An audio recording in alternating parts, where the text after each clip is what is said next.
Ladies and gentlemen, welcome to All Things Events. This is the Peoples and Vendors Hub, where our goal is collaborating to create memorable experiences. Listen, it's been a long time coming. Yes, I haven't been on. We haven't been here for a few weeks now, but we're back. And we're so excited to be back. And this topic, I tell you, the goal was to have this topic at the end of March to close out Women's Month. But guess what? We women weren't going nowhere. So we're going to have this topic today. Yes, we are in April, and I'm just so excited to have two powerful women here with us today. And we're going to keep it real.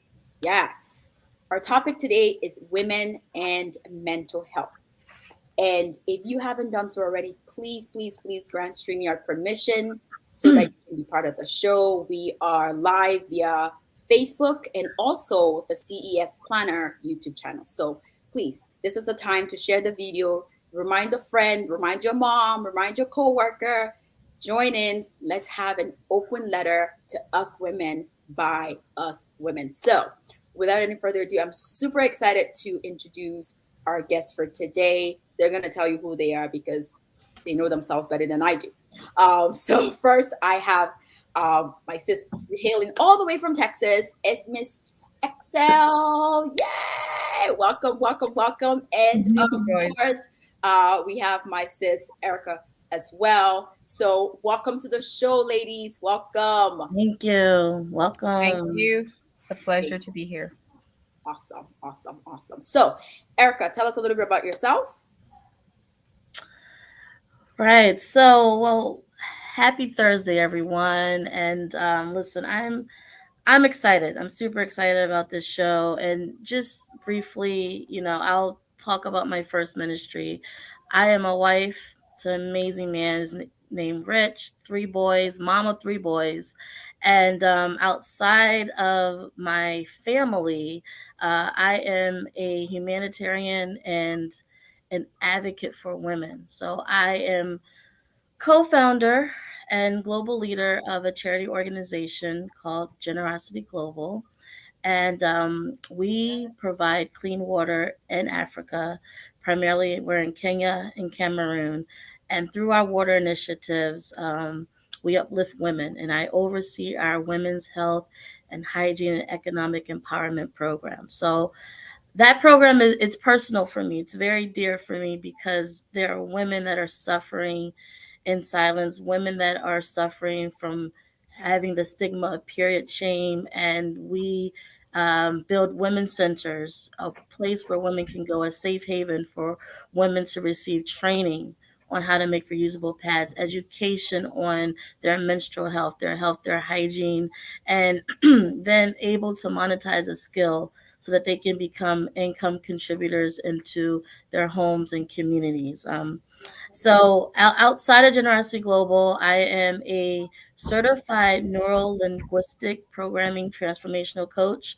As I stated before, I'm an advocate for women, and my coaching really is to unlock what lies in our subconscious, those traumas, those experiences, those feelings, that those barriers that we have that really stop us from becoming our best self. So in a nutshell, that is me. I'm here and I'm ready, and I'm excited. So again, Joyce, thank you for having me on the show.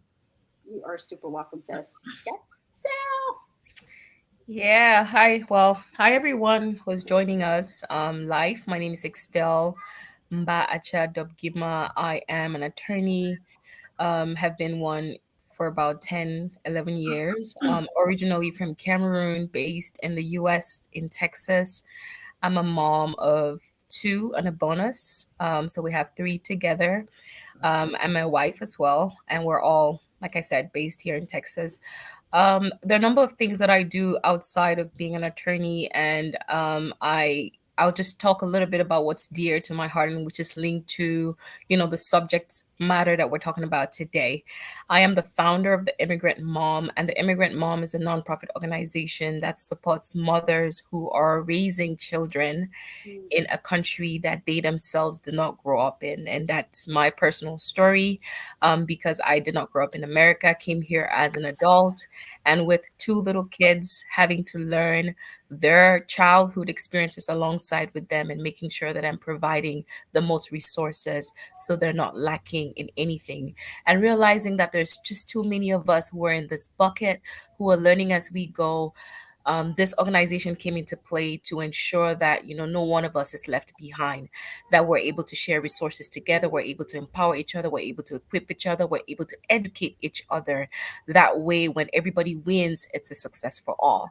If one person loses because they don't have information, the entire immigrant mom community suffers. And having to learn, because our children have issues of dual identity, even if they don't have noun because they're little.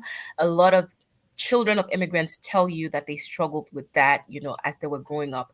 And so we have to learn how to navigate those pathways, given the fact that we grew up in sole nationality environments. But now with children who are this little, we have to make sure that we have all the resources. In a nutshell, that's what the immigrant mom is about. I'm passionate about encouraging people. I'm passionate about mediation, ensuring that relationships are mediated before they dissolve. We all know what that is for those that are in relationships. So more to come, more to come. But in a nutshell, that's who Igxtelle is. Oh my goodness. Ladies and gentlemen, you see why we had to have these two women here, right? The passion for women is eminent. It's very visible. And thank you both for being here. Once more, please grant stream your permission so we can see your comments and so you can be part of the show. So thank you for joining us. For those that have just joined us, thank you for joining us. We're gonna go right into it. So today, our topic, as you see it, is women and mental health. And as a woman, it's astounding to see, to not only see, but it's stated that 57.1% of women in the United States suffer from some form of mental health issue, compared to, I believe it was 32 point something for men. And that was wow. We're here, so like I said, today it's an open discussion for us. Where are we? How did we get here?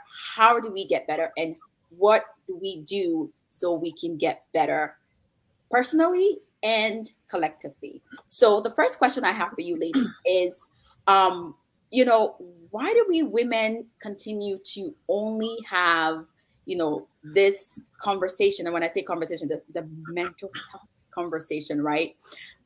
In hidden places. Who wants to go first? Well, man, the suffering in silence, right? Mm, That's to me, that's what we're talking about here. And yeah. I think there's so many reasons why, why women are afraid to just come and say, listen, this is what I'm going through and how I'm feeling. But I think the root of it can really just start from like, have we created a society, a culture, an environment that allows for us to have our feelings validated?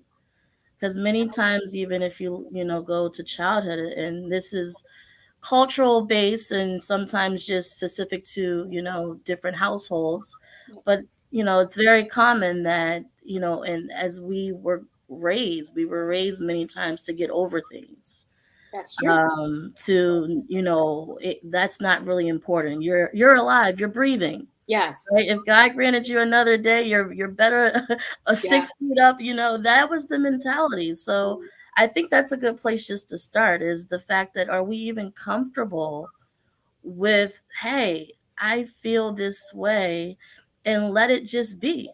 mm. Can our feeling be validated just with that? Hmm. Yeah, and I'll add to it. Why are women suffering in silence, right? It's a question that everybody should ask themselves, and there are many reasons we can come up with. But I would say that the advent of social media has also made it worse, because social media is a platform, or Yes. an area where you are to put your best foot forward. So you would never find a person putting up a picture with them crying, except in some particular cases. So people are groomed by the norms of social media to put up a facade, and to Yes. put up a facade of always being good, of always happy, of having a happy dandy life. Yes. And when and people have gotten so uncomfortable with the reality, even when the cameras are not rolling.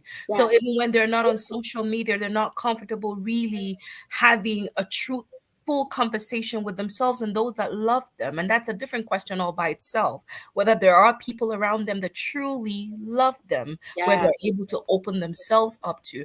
So why are people not comfortable? There is stigma around saying I'm not okay. Mm, Yes, absolutely. wow. Absolutely. Um, yeah, I mean, I couldn't agree more.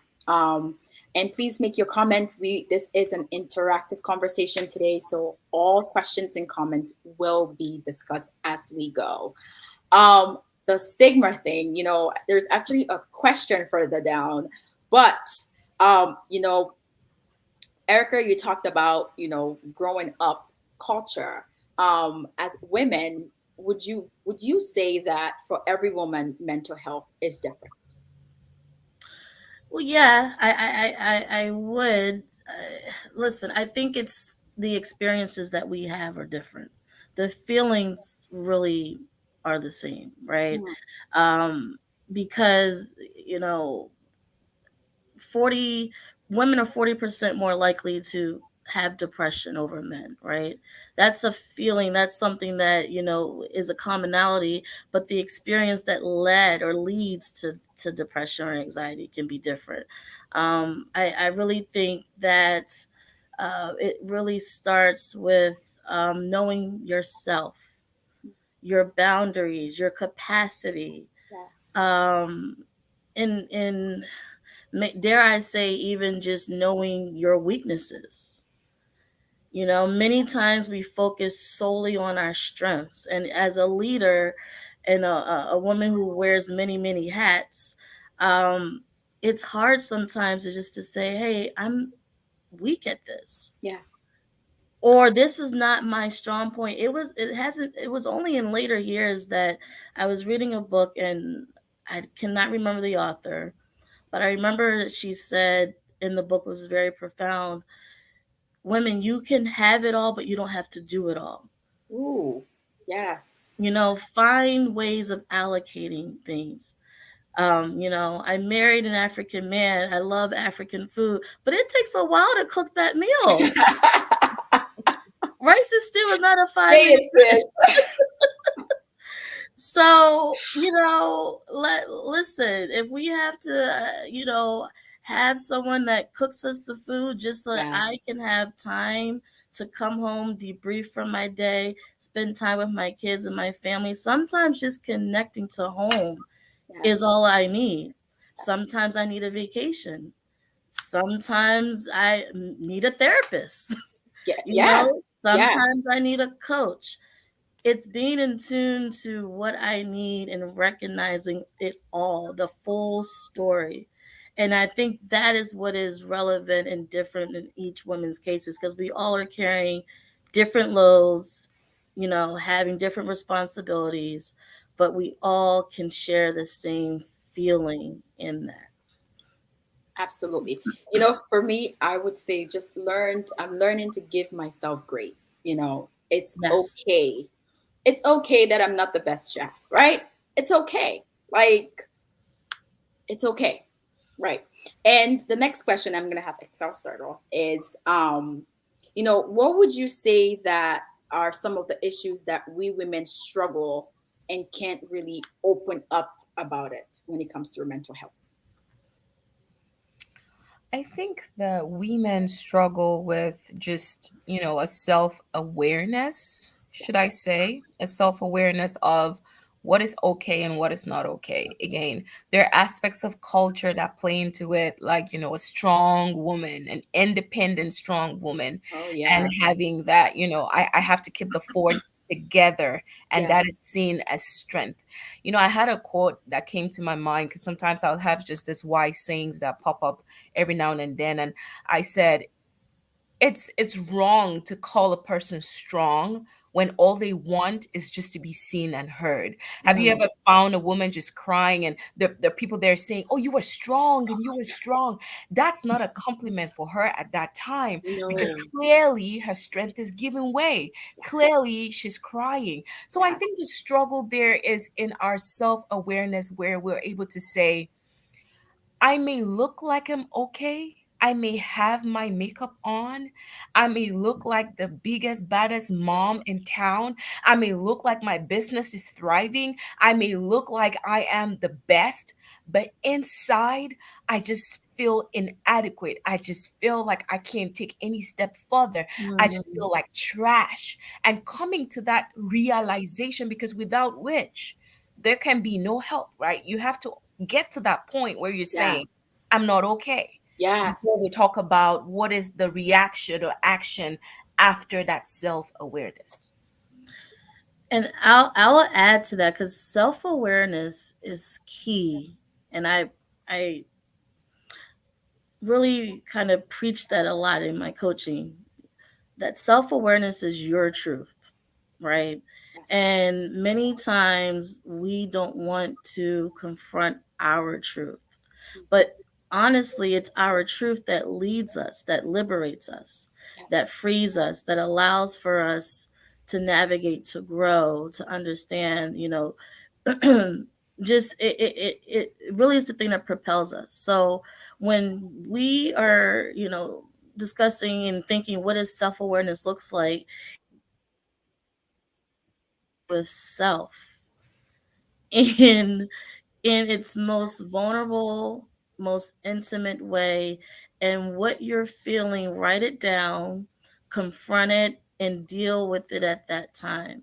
Yes. You know, again, like I said, I think we've been programmed many times, and I'll speak for just, growing up in the Black community, it's a program, that we have. It's almost like if I, am not suffering from the most dire need of something, if Mhm. I have these basic needs, then you just need to be okay.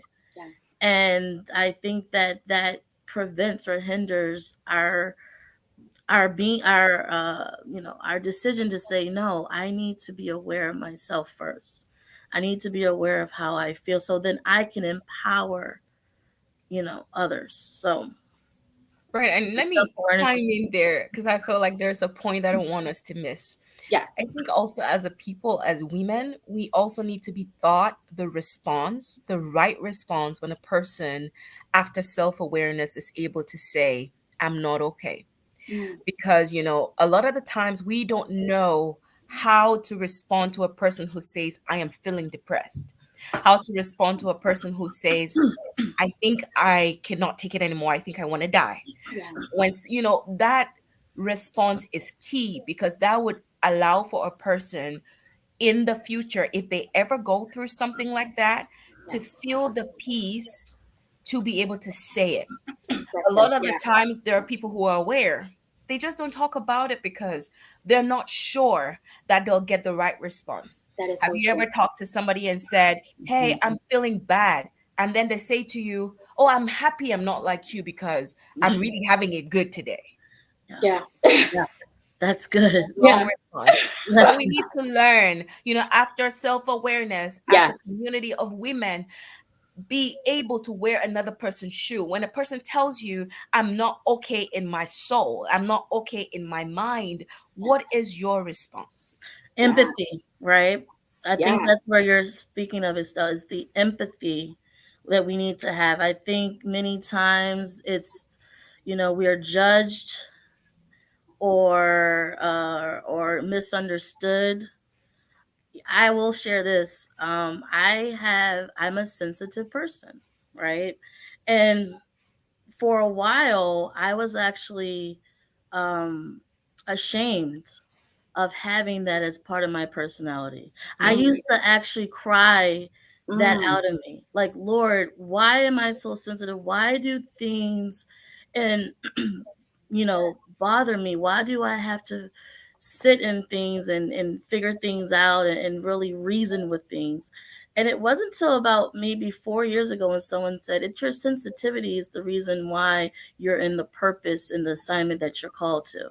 If Amen. you weren't sensitive to things, how would you have the drive and the desire Yes. to, to feel what you're feeling?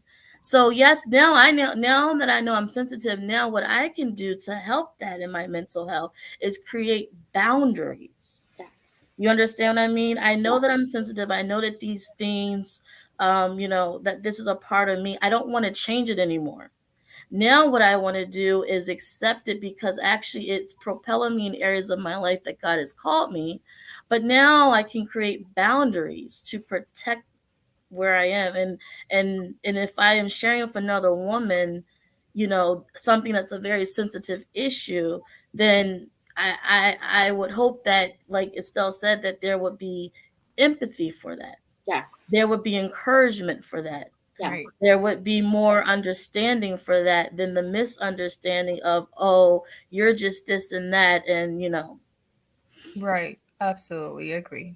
Yes. And, and I just have to add on there that sometimes, if you have nothing positive to say, if you're just unsure, you have never walked through those shoes, one thing I hear a lot of us say is, oh, um, I can imagine, but you've never been in my shoes, right? So rather than saying I can imagine, I can only imagine, right, what you're going through, right? And I feel like that's something that we need to learn to cultivate as a phrase. I can only imagine what you're going through, but offer your assistance. Mm. Or, you know what, I haven't walked through those shoes, but I have a sister that I know can be of help, that I know, will be able to help you. But right. a lot of times we have a tendency um, to be this people solver. We want to solve everything around us. Sometimes it's just not your place. Mm-hmm. So rather, please offer some empathy, like Erica said, a hug, just be of listening ear. And I also feel like Excel said, it's a cultural thing. For that, let me just speak for the African women, right? It's a cultural thing that you have to be this strong. I mean, Excel said it so well. You have to be this strong. You're always ready to go. Like nothing should bother you. And so many of us, and I don't want to have this show be all about the African woman. No, women in general, we're dying in hidden places because we can't have these open conversation, and like both of you said, self-awareness. So we're going to move on to the next question, but before we do so, we have a comment. We have someone join us from Facebook. We love Prophet Joel, and he said, how do we do a workshop like this in Africa? Mm. I think many do not even know how to manage mental health issues, most especially Mm. postpartum depression. Brother, you couldn't have said any more. Yeah. Husbands also need to be educated with the mental health, with the mental stress involved in raising kids as a mom. Oh, Yeah. yeah. I mean, the truth is, social media has sort of, you know, had this connection, right? We are a lot more closer than we used to be. So we love Prophet Joel. I mean, this is a topic that the ladies are here. We can certainly work with you or whoever to work on all of these great things that you've mentioned. And yes, you're so right. And it's not just in Africa, it's also here too, brother. Right? Let's call a spade a spade. It's also here as well. Our men really need to hear it. And I think as we were, publicizing the show, we said that this is an information session for men, to come in and learn, what are those, how to help those women that they cherish so much. So thank you so much for joining us. And postpartum depression, I will say this because I had it and didn't know I had Mm, it. Um, Postpartum, it's something that when you are pregnant, you don't think about, right? Especially if it's your first time around. And for me, I had two premature children out of my three. So two out of my three were born preemies. Like my first was 29 weeks, my second was 30 weeks. And it wasn't until I had my second premature baby, which is my last premature baby, that a social worker came to me in the hospital and actually sat with me and really unpacked and made me realize that although I had a child who was in the NICU but was stable and healthy, although that was something to be grateful for, I was grieving the fact that I did not carry this baby full term. I was grieving the fact that this baby came early and I don't even remember how he was born because I was under anesthesia. So it was that conversation that made me realize that grief doesn't always necessarily have to mean that something is dead. Postpartum can really just be the fact of mourning something that you had for a while, even it didn't manifest, or if it did manifest, the responsibility that now comes with that now new gift or thing that you have, or baby in this case that you have, has now caused my hormones in my bodies to shift in a way where I can't quite figure out what's happening. So now I'm missing something. I'm grieving something. And I think that is definitely a topic, we love Prophet Joel to that we can continue to have, because it's misunderstood by women as well as it's misunderstood by husbands too. And I think that, staying and saying, hey, this is how I feel after I've had this baby, even if the baby is here and healthy. Yeah.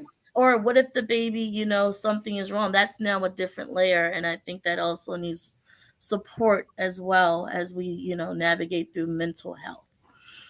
Absolutely. Thank you. Thank you. We love Prophet Joel. We're going to move on to the next question, ladies. So the next question is, what would you say are some of those common factors that affect women's mental health? Excel, I'll have you start off with this one.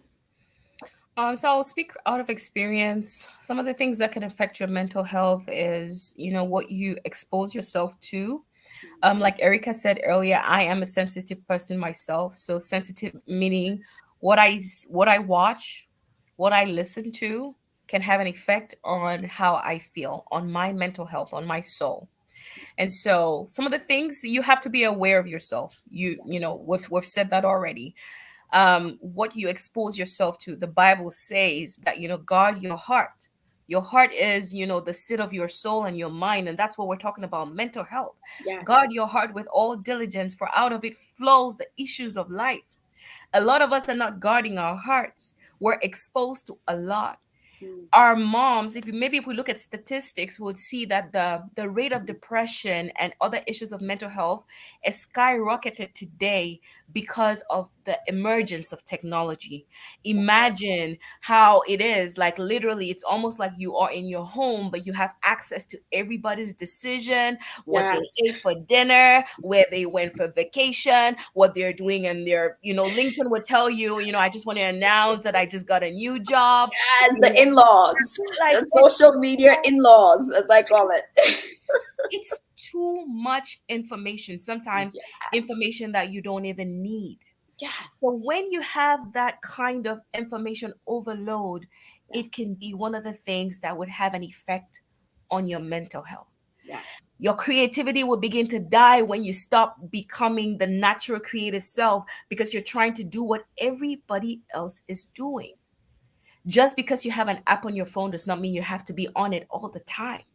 Just because you have WhatsApp status does not mean you have to look at everybody's what's going on in their life. Speak. You have to guard your heart. And the waypoint into your heart is your eyes and your ears. Yeah. Oof. Yes. Nuggets, Erika.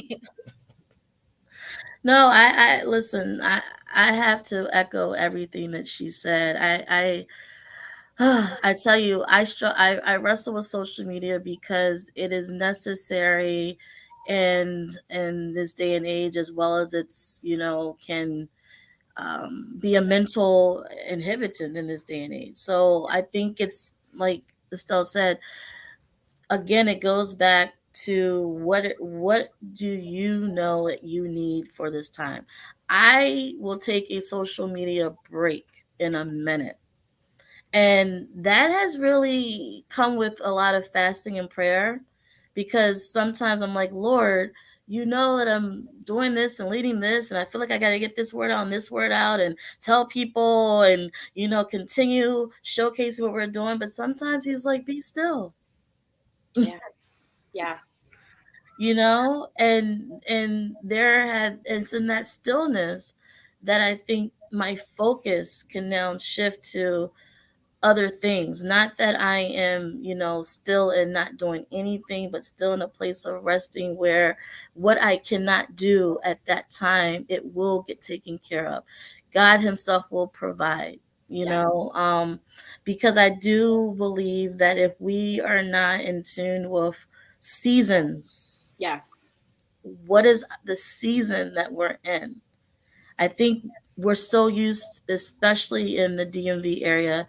Excel, I can't speak because for Texas, but I know in the DMV area, we are go, go, go, Yes. go, go. Yes. And we can go to bed with things on our mind, get 5 hours of sleep, and wake back up, and just go boom, boom, boom, boom, boom, boom. So I think in looking at the totality of everything going on in our life, um, it's really it's really beneficial to just sometimes tune in and say, okay, what's necessary for me in this season? And if I have to press in, if that's what needs to be done right now, then I press in. But I also, again, boundaries are key. Absolutely. Mm-hmm. Absolutely. As we were talking, a major part of our community are working moms, mompreneurs, as we call them, as we call each other out here. And I want us to talk a little bit about, mental health and mompreneurs that are out here all around the world. What are some thoughts and, between being a mother, motherhood, and mental health? Excel. Not easy. Yeah. Motherhood and mental health. Oh my goodness. Like, where do we even start, Where right? do we start, sis? Well, we Where got to do start we somewhere. even start? Right? Like, being a mom really makes me appreciate my mother, right? Yes. And Yes. everything that she sacrificed and went through, because as a kid I probably did not factor in a lot of the things that she could have been facing, because right now I'm wearing those shoes. Yes. I think community plays a part here, because motherhood is such a tough job that you don't get any accolades for. Yes. There's nobody telling you great job at being a mom, but that is one of the best compliments a mom desires to hear, because she's pouring her heart and her soul into what she's doing with her kids. So the community of other mothers who are intentional about holding each other up becomes really vital, because you Mhm. can come to a safe place and say, I am feeling this guilt about just having my nap time. I'm Yes. feeling this guilt about just having my me time. I'm feeling this guilt. And somebody else will say, yes, I know. But it's normal. It validates that feeling and gives you the freedom You're to not let alone. go of it. You see Yes. what I'm saying? Yes. So motherhood and mental health is interconnected. But I would say this: we cannot do it all.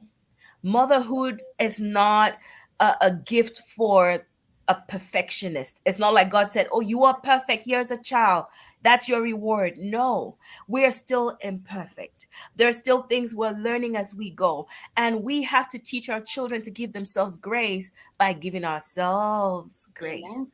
And the Amen. best way is when you put yourself in the community, because look, it's easy for me to say that, but Yes. I bet you I'll be hitting myself bad by saying, oh, I didn't give her what she wanted, I didn't give him. But Yes. when I put myself in that community of other mothers, it normalizes the experience. It Yes. gives me the strength to continue to go, and that balances my mental health. If Mm. you find yourself on an Yes. island as a mother, chances are you're going to be suffering in ways that you don't even know before there's a breakdown that could have been avoided if you were part of a community.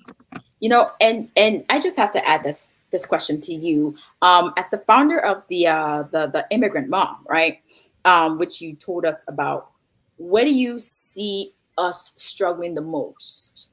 Um, Overall, it could be anything, but what do you feel like we need to do better? I think just what we can do better as immigrant moms is be open about what we're experiencing. Yeah, There's still the hesitation there about what I can share and not share. And nobody's asking you to bring your dirty linens in the public if you don't want to. But absolutely. it's more about just the openness to say, I did this and it worked. Here's Yes, information for you. Oh, I did this and it didn't work. I'm learning my mistakes, but I'm going to share them with you. I think we can do better. But, as we're evolving, it's not like 10 years ago. There's more and more information, more and more camaraderie, more and more getting together in the immigrant mom community. But the more of that we do, the stronger we become, the better we become. Yes. absolutely. Erica, any thoughts on motherhood and mental health, sis?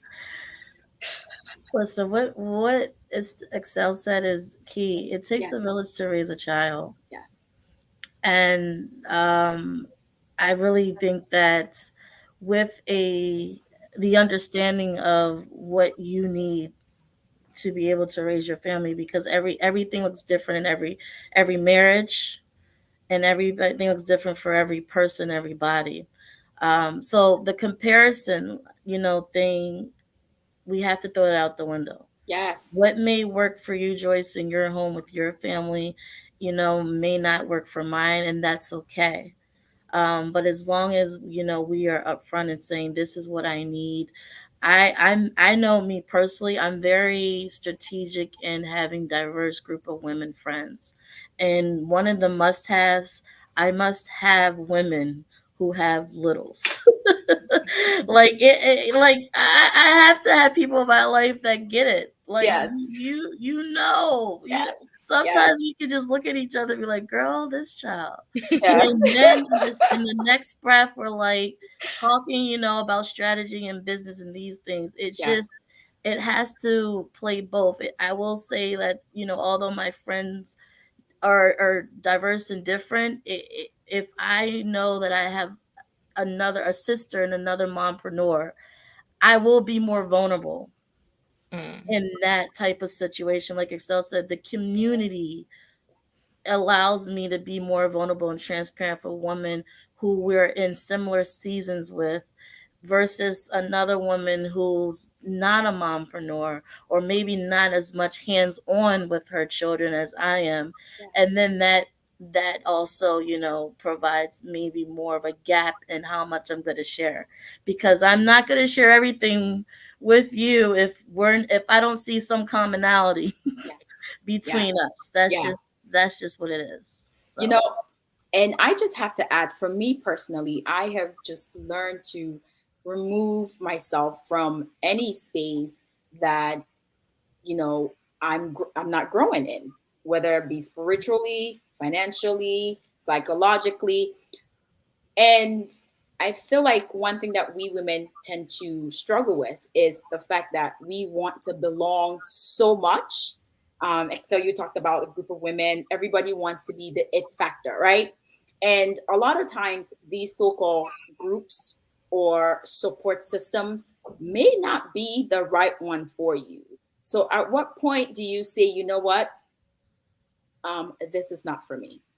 And it's okay to say, you know what, I guard my peace over anything else, and remove yourself. And removing yourself, I believe, doesn't have to be, oh, you are no longer friends with these people or court. No, no, we're gonna keep it respectful, right. but guard your peace, just like both of you have talked about earlier. So to every woman out there, please, and to every man, someone just said yes, learn to guard your peace, because that is truly where this topic that we're on today, mental health, really does start. It's a peace of mind. Um, so thank you. We have some powerhouses that have joined us real quickly. Uh, quickly, we have a comment from Gwenny Media TV, Powerful Insights Queens. Thank you, Queen. Gwen is an amazing, amazing powerhouse, serial entrepreneur, and one of the reasons why this platform took off. She was my big push. So thank you, sis. Gwen also said we need to be more intentional. Yes, my keyword for 2023, intentional about pampering ourselves once in a while. It's not selfish to make a little time for ourselves, sis. I don't think we couldn't agree more with you. Hailing all the way from Cameroon. Wow. This is an amazing space. Thank you, sis, for joining us. Let's see. Mr. C Image himself. Very true. Thank you, brother, for joining us. Thank you. We have our sis Vay. She said, I struggle with opening up to people, including those who are close to me. It's just so hard. To the ladies that are on here, any word for our sister Survey? How could she start to open up? Who wants to take this one? So I saw that comment, and it that's me, right? Opening up is hard. Why? And I'll ask her the question. Why is it hard? And please forgive if you hear banging. I am so sorry. That's okay. Mamapreneurs, we got to do what we got to do. We keep going. So, yeah. So, okay. His gone. All right. The why is it hard to open up? For me in particular, I have been the anchor of my family for a very long time, right? I am the strength. I'm the one that holds people up. Opening up, I fear that if I do that, the people that lean on me will realize that their anchor is not that strong, and so my whole world, not just my immediate world but their world as well, is crumbling, right? But then I also have to know that there has to be one person, even if it's a neutral person. Sorry guys, Erika, please can you go on? Let me handle what's at the door. We make it work around here. Go ahead, sis. So one thing that I know that I struggle with, because I'm a very private person, probably, which is why I struggle with social media. It's just hard for me just to share things in my life, and most of it, really, when I think about it, it's trust. It's trust, because if I open up to you, I have to now trust you with what Igxtelle was saying, any weakness or vulnerability that I may have, and trust that you will not use it against me. Yes. Because people have done that. You tell them something, and then if they get mad, or if there's a conversation or argument, they flip it on you, and you're like, whoa. So I think the number one issue is who can you trust? Because you want to have transparency with people in your life. We were created for connection. Yes. So that connection, that deep-rooted connection, it has to exist. It has to exist. Right. Now the question is, who can it exist with that I can trust? Right. And let me add that it's one of those situations where you identify the person before the rainy day, right? Yes. So say I have my sister or my cousin, or I have this good friend, and I'm going to say, based on how compatible we are, you are going to be this person that when you see me act XYZ, know that I'm not good. You are going to be this person that when I'm really feeling down, I'm going to come to you. Yes. And when I tell you this, I feel most supported by this reaction. Have the conversation with the person before your rainy day. Yes. That way they're equipped. That way they're ready to build that trust or earn your trust on how they handle when you open up to them. Yes, that's good. That's good. That's great. Yeah. So that was amazing. So we have another question. We're going to take these questions as we go. Another one from Gwenny Media TV. How should moms prepare themselves mentally and psychologically for unexpected circumstances that happen, like losing a job, divorce. um, what kind of what kind of backup plans should they have? And again, in related to our mental health, that is. Right. So to that, I'll just give a short answer and I'll allow Erica to opine on it. Your ability to stand up after you've been knocked down really is hinged on your self esteem and self worth. There Mm, is no amount of preparation that I could tell you, oh, save X amount of money in a bank or do so and so if you have a divorce. No, but it's in you believing that you are worth it. Irrespective of what life throws at you, you are worth it. You matter. You are a person. No matter how far knocked down you are knocked, you can always stand up. And that is through affirming yourself even in your good days. I am kind, I'm loving, and beautiful. I'm worthy. I am, you affirm yourself to the point where no matter what happens, there is the level of hope that births resilience, that yes. allows you to stand up even though you've been knocked down. Then there are the other things like, saving money, for the rainy day, the other action plans that are necessary for life occurrences. But one thing I would say is you can never be so prepared for the unexpected because we That's true. don't even know what the unexpected is. But the Ooh, best way is to have a resolute understanding of your worth because that is what is going to spring you back up even when you're at the bottom. yes. Yeah, that's good. First thing that came to mind when I read this is that your situation does not define your value, which is very similar to what my sis Excel said. Yes. Um, what's your superpower? Mine is resiliency. I'm resilient. And that is when you understand, who you are to in your core, everything else will follow after that. You will be led by what to do because you know who you are. You know your value, you know your worth, and that whatever has happened doesn't define you because life circumstances, unexpected events, unfortunately they come, Yes. and sometimes they come multiple times, in one time or in a row. Yes. The question is, how strong is your faith, and how well do you know you, and what is your superpower to say, no matter what is I'm facing today, I'm not letting go of the vision, I'm not letting go of the hope, I'm not letting go of the dream or whatever God has given me. I'm going to keep going. Amen. Amen. Your superpower. And we have a couple more questions, but we're going to have one of the questions that I have, and then we'll go to more comments. Um, and this was a tough question for me when I wrote it down. But the question here is, do we think that we women actually stigmatize against each other when we are aware that someone does have a mental health issue or a mental health diagnosis?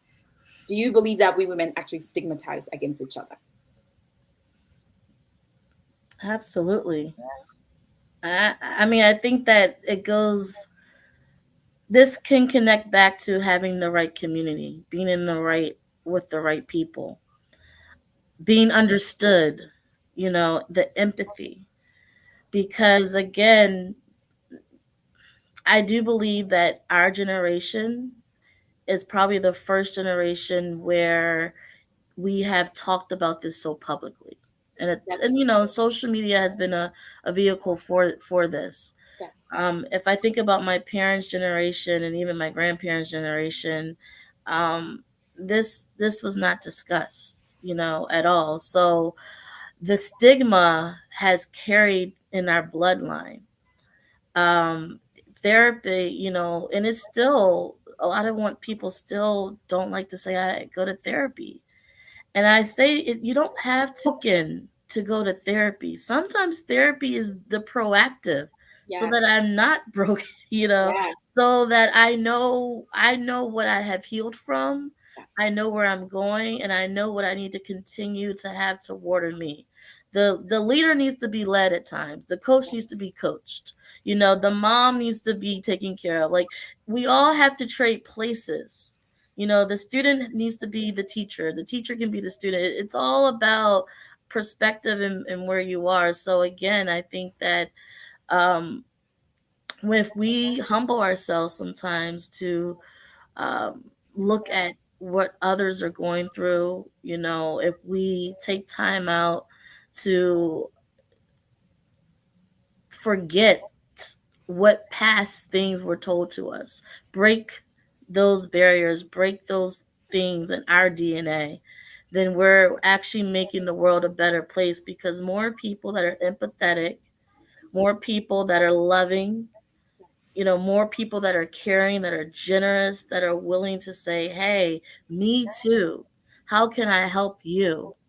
Makes the world a better place for everyone. Right. So, anything would you like to add on? Can you state the So question the question is, do you believe or do you think that we women stigmatize against each other when we know or when we're aware that someone again? has a mental health issue? Okay, so not all women, because there are women who have dealt with mental health issues and are very aware that it is a reality. It's not a myth. It's not a thing of strength. It is, what it is.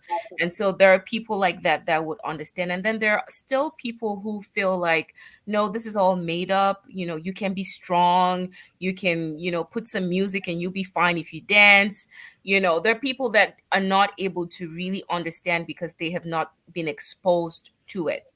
And I'll just say, either way, there is, like, to Erika's point, there's still a lot that needs to be done. I mean, we're ways away from just looking at it like, that's a weak woman, to, oh yeah, it's actually true that a successful woman with everything can, have trouble in her mind or in her mental health. And there can be issues that she's dealing with. So it's not every woman that will stigmatize, but there's still a lot that need to have that empathy to say, I don't understand because I have never walked a mile in your shoes.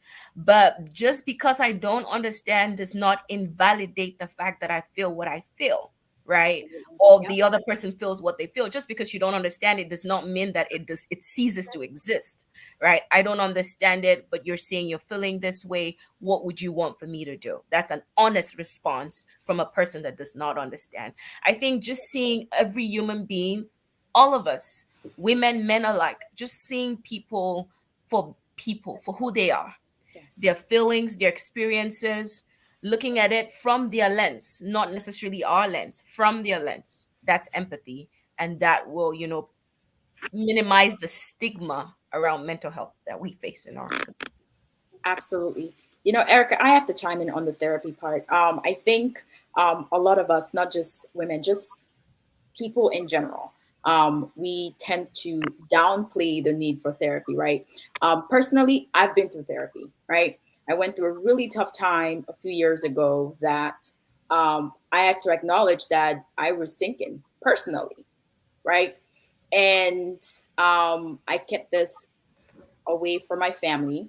There's in social work, there's a term we call functionally depressed, right? You're depressed, but you're doing everything that you're expected to do, right? It's almost like a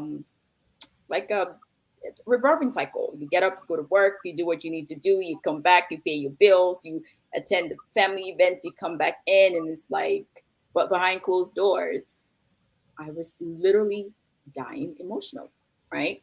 So it's something that I really want to encourage someone out there. You may know someone that's going through something similar, whatever it may be. Like Erica said, and sometimes it's not just always about having an issue. The coach needs a therapist, right? The coach needs to be coached, right? The student needs to be a teacher, and vice versa. So to everyone that is here, please, let's normalize therapy. Let's normalize seeking help. Again, from the right people. It's not every Jack and Jill. No, it's from the people that you know authentically and are intentional about you and your overall well-being. So I just wanted to just encourage someone out there that it was one of the best decisions I ever made. And it was one of my supervisors at that time as a case manager, going through grad school, that said, listen, I really think that we need to do this. And and it happened. And I don't know where I would be today if I had not acknowledged that I was struggling and acknowledged the fact that someone else could help me out. So, ladies, let's keep going. So, we have a question, which I have to share this question. This question is from Maro Tassi. She said, how do women who have had their self esteem crushed start to rebuild their self esteem? Wow, sis. And there is silence because there's so many women, um I can see, that are going through this. Who wants to take this first? Whew. Remember, today we're having an open letter to women by women. Let's just put it that way. We are going to have those tough conversations that we all need to hear it, because none of us here is perfect. Every day we learn and we grow. And thank you for this question, Maru. Who wants to go first? Maru. I can. Okay. Well, Woo! I love the silence though. That was a good, that was like, Yes, okay. please, sis. I'll follow. I have a few thoughts, but yes, please go first.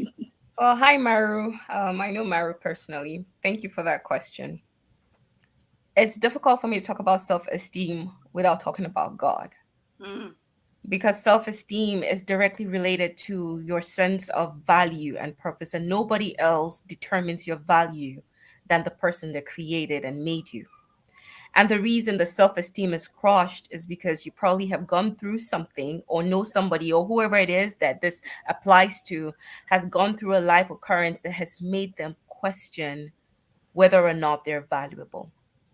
So it ties back to understanding who God says that you are. It's difficult for me to talk about self esteem without pointing you back to the one who made you. This illustration I love so much, that if you take a $100 bill and you squeeze it, squash it, whatever you do with it, it's twisted, but it's still $100. You go into a shop and you will get what $100 can get, because the value does not change. Your value is not predicted by the circumstances that you go through. So even when you go through those things that crush your self-esteem, get back up, look at yourself in the mirror, and affirm who God says you are. If you don't know who God says you are, go to the source, which is, in my case, the Bible, that describes who God says you are, because that is the truth. I came to realize in my personal life, because for the longest time I dealt with a crushed esteem, until I had this epiphany where God began to teach me that He does not make trash. Even if the media calls my kind trash, He, God, is intentional about everything He does. With that mindset, my shoulders are squared up, because I know that the God who surpasses the human being that tried to crush me says I am of value. That is how you build your self esteem, by going back to He that is above all, and looking at what He says and believing what He says above your circumstance. amen. Amen. Erica. Whew, this is tough. This is personal. Mario, thank you for your courage and your transparency. That what you your question took courage, and I thank you for that.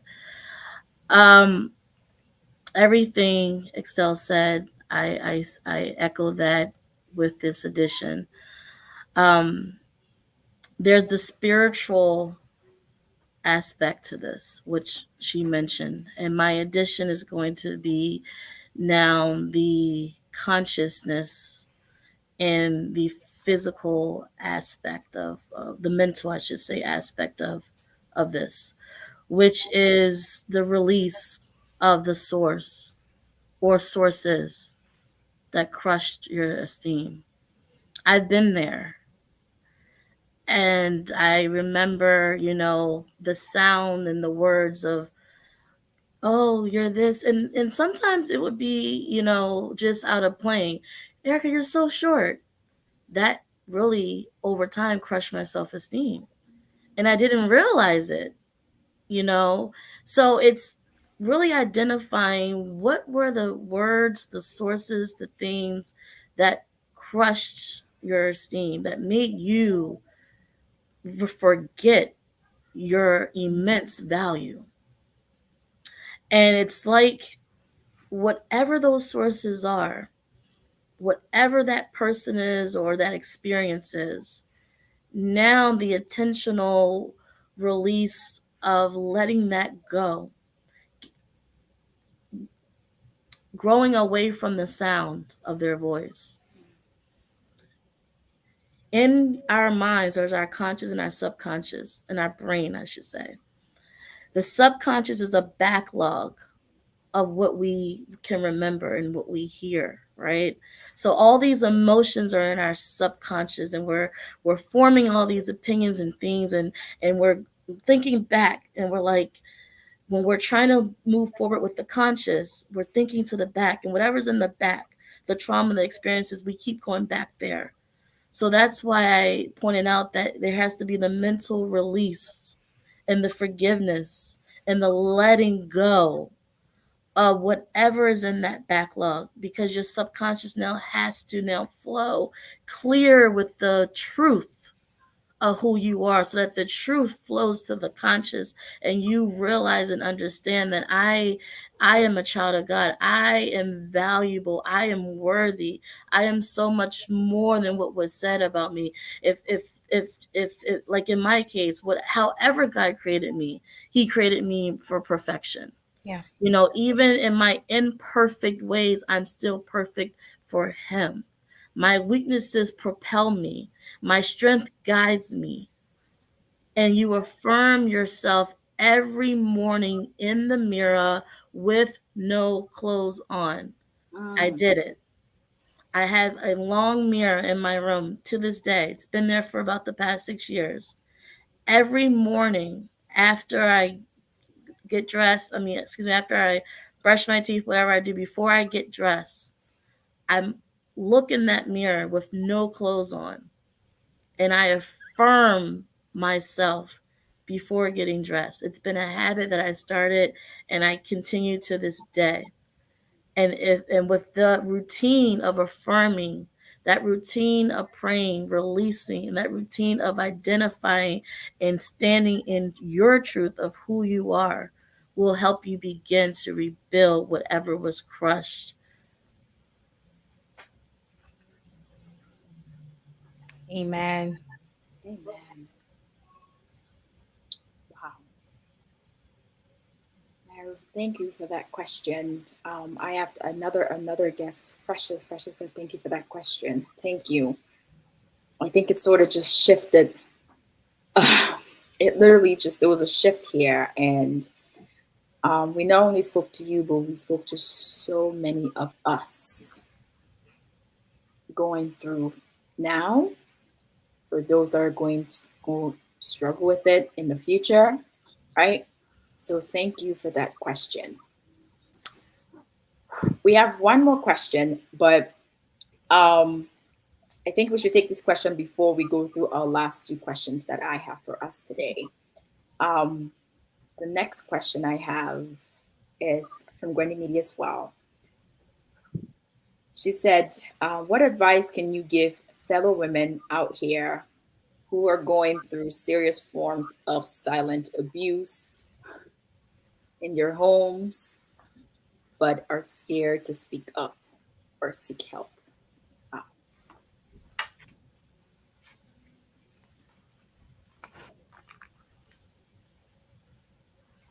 Erica, we're gonna start with you.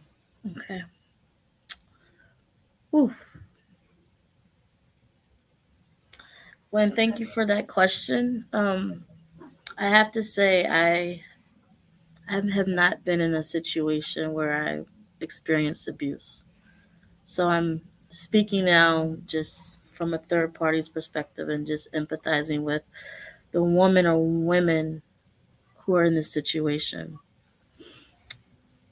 I understand that with abuse, comes submission and fear because there has been someone taking that power from you for so long and now you feel powerless. But to that woman who right now, if she's hearing my voice right now and you feel powerless, stand up strong and look yourself in the mirror. Look yourself, go straight to the mirror and you say, I am powerful. And you speak, call, text the nearest person that you can trust. And you decide, along with this person, your community, who you can trust, how and ways that you can now leave the situation until whatever the form of abuse is. If it's something that's physical and you're in danger, that needs to be an immediate exit if your life is in danger. Mental abuse is still something that you do not want to continue to submit yourself to. Unfortunately, we cannot control the abusers, but you can control what you do and what you say. And there just has to be a point where you stand tall and know I am enough. I've had enough and I deserve more. Mm, So my first call to action would just be to find that courage from looking at who you are. And if you have to scream, cry, yell, whatever, do that, but take action with it. Suffering in silence will not lead to just mental death, but it can lead to physical death. And this is something to be taken very, very seriously. Mhm. So, any words? Yeah, so to this point, let me just break the question up to so I can answer it to the best of my ability. Going through serious forms of silent abuse. So we're talking about serious, right? Yeah. If you've ever, heard people who have been in domestic violence situations or even counselors of domestic violence, victims, they'll tell you that planning is really key, right? Because the repercussions of poor planning sometimes can cost a life. And Mm, that's not what, we want. That's not what you want. So you've got to carefully plan. Planning includes, is there a shelter around you? Identify the shelters. That's part of your planning. Is there a domestic hotline?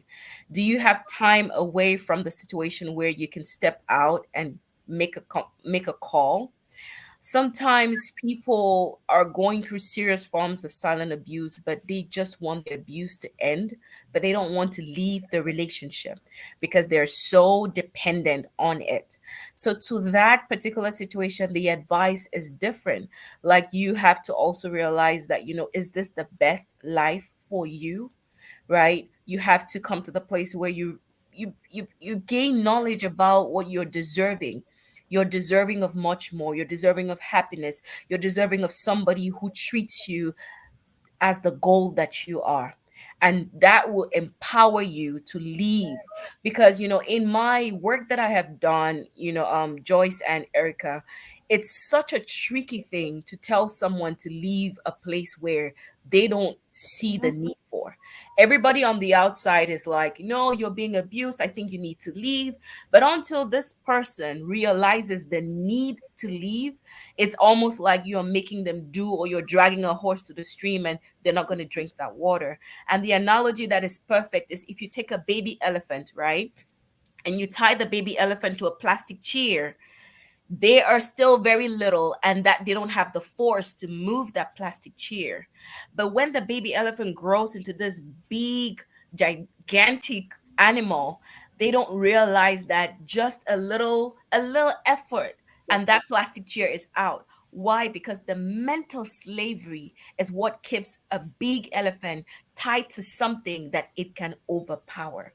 Mm, And usually, victims of abuse have been mentally conditioned to see themselves in a way that they cannot thrive without this other person. And that's really the difficulty. The only way you would speak up is when you start to see that, you know what, I'm deserving of more. I yes. need more. And usually they need people around them that continue to feed them.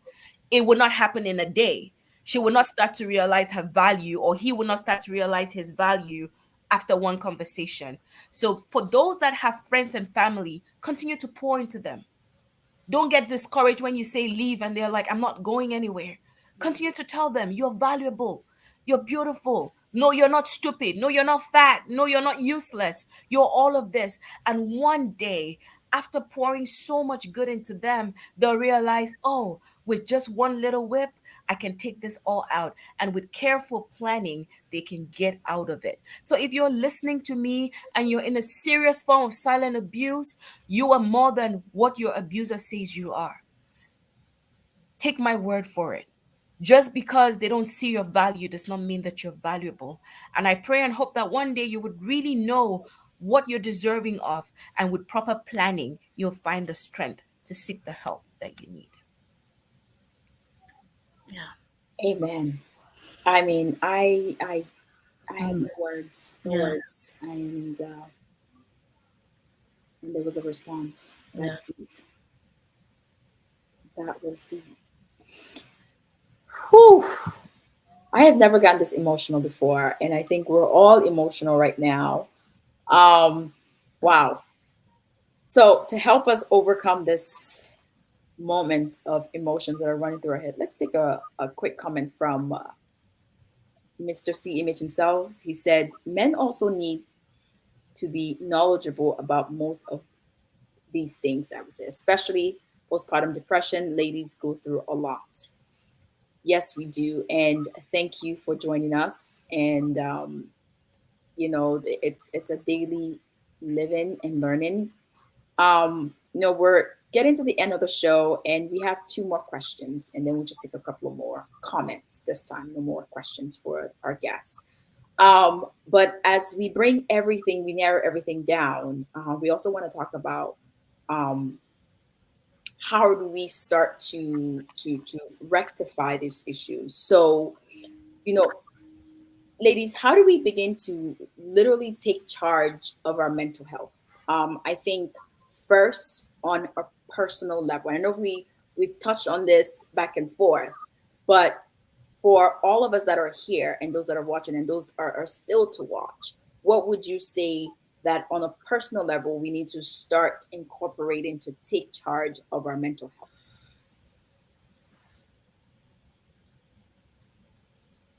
Erica? Ooh, well, first, I'm just going to reiterate how we started. Taking charge of your mental health because it's your mental health, no one else's, it starts with self awareness. That is the key component.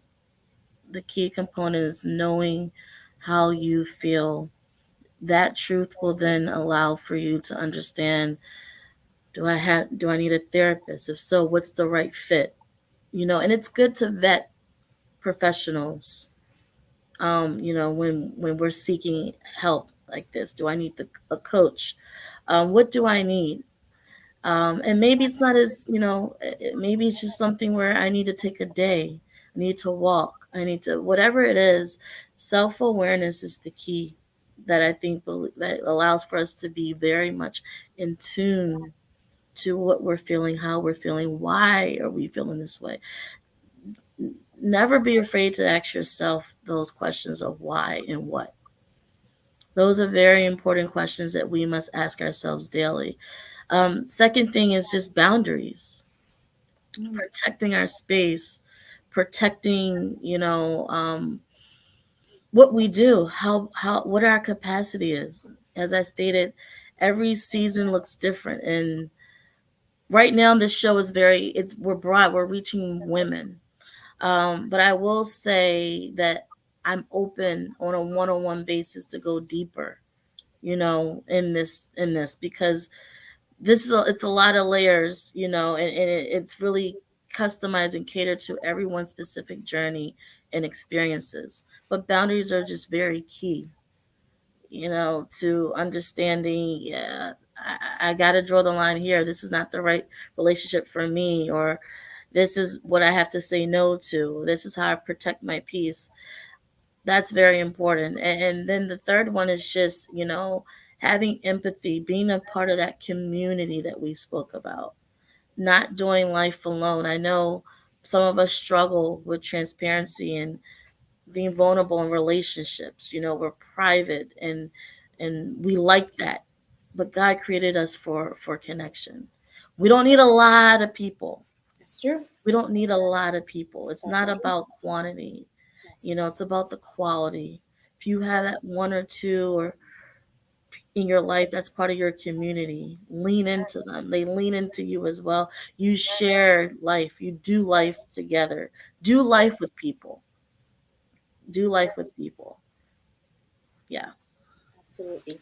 And so, in the nick of time, I'm going to have you take our last question.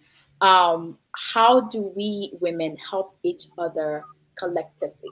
Erica's talked about the personal aspect of things. Collectively, how can we help each other with our mental health? Collectively is just creating a safe space for the people in your circle. You will not be able to touch all the women in the world, but there are women in your immediate circle. Creating that safe space where they can talk to you. Making a pledge to yourself that you are not going to be one of the community gossips, Mm, because gossip is one of the reasons why people die in silence, because people take information and with malice begin to spread it. So make a pact with yourself and say, I will create a safe space for another woman, and I would treat with utmost confidentiality what she shares with me. I will hold it sacred, and I will give her the assurance that I am a safe place that she can talk to. That's the way that we create an avalanche, by little, little drops and flurries of snow.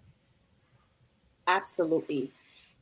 Ladies and gentlemen, I know we have a few more questions, but Erica and Excel, trust me, they're gonna come back to your comments and answer your comments for you. We are way above time, but the conversation, maybe there's a part two to this conversation. I don't know. If you like a part two, pump those hearts and send the stars. Let us know what else. What else is there? We have about three more questions, which I think we can go back on and just comment in, due to time. Um, but ladies, I mean, Precious said it. Precious said this. Great conversations. Thank you so much. I couldn't say more. But before we go, I would like to have each of you give your last words and how can our guests, our audience, find you? Erica. So you can find me on Facebook, Instagram, LinkedIn, Erika Akwo. That's my Instagram, LinkedIn, and Facebook. And also, my email address, I'm open for emails, is Erika, Erika, at generosityglobal.org. So you can reach me through social media, through email. Again, I think, as Joyce said, this is a conversation that will continue. It needs to continue. And that definitely, if needed on a one on one basis, I'm willing to continue this on a one-on-one basis. Thank you, sis, for that. So, parting words is a quote I'll leave with you all, and it's from the Bible where it says that the living have hope, for even a living dog is better than a dead lion. We have to be intentional about replacing and refilling our hope tank. Hope is the assurance that even if today is not good, tomorrow may be better. And so when you have hope, you continue to push forward, irrespective of what you go through. I'm on social media, Igxtelle Mbah-Acha on Facebook, Instagram, LinkedIn, YouTube. I have a lot of videos where I talk about mental health, self awareness, self esteem. I also offer mediation services where if a person is needing mediation in their relationship, that is before it gets down to the worst, before we're talking about divorce. If you feel like you need an independent person to hear you out and hear your partner out and give you both a perspective that brings reconciliation and peace, you can reach out to me and I will schedule a confidential session with you. And one last thing to wrap up, this is why therapy is key. It's not just going to talk to somebody that makes it all the while. It's because there is somebody else who will tell you your situation from a different perspective. When you look at things through a different perspective, hope comes alive. You have the strength to continue one more day. So, thank you all for having us. This was quite a pleasure. Oh my goodness, ladies, thank you so much. I mean, I just have to echo every single thing that have been talked about today, from your self-awareness to giving yourself grace, right? Um, to guarding your peace. I couldn't say that even more. And finding the tribe, finding the people that are authentic with you throughout this life is hard. Being a mom is even harder. Being a wife, I mean, there's so many layers and responsibilities and roles that we play as women, but yet we're expected to be, we're expected to be good at all times. The reality is that is not true. And for the ladies out there, it is okay to say, you know what, I can't do it all. It is okay to say, you know what, I just need a break. I need to step away from it and learn to give yourself grace. Thank you, ladies. It's been an amazing show. Remember, please guard your peace, because that is truly the only way to um, continue to maintain that healthy mental health that we all seek to. So, again, if you're out there, you're looking for an event host, please reach out to us. We're at www.mceejt.com. Ladies and gentlemen, thank you for joining us. And I promise you, we will be going back to the comments and answering each and every question that we missed today. Thank you so much. God bless you. And please guard your peace. Thank you.